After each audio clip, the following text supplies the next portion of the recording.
网络都有好多那个社群呢、有的都不认识的人都要邀请你加入他们的社群，这个要小心了。还有诈骗的，用美女来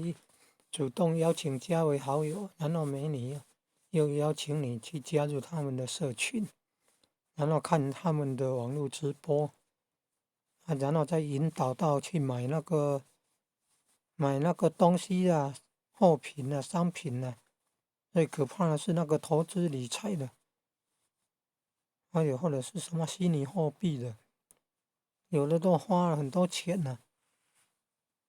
到后来那个手机程式没有办法操作使用，已经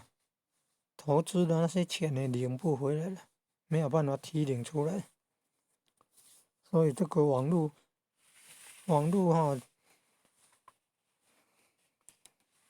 存钱然后要把钱领出来了，都是没有保障了，没有保障了。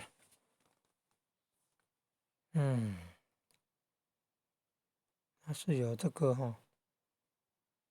没有办法安心的地方，所以不要乱窜了，不要到处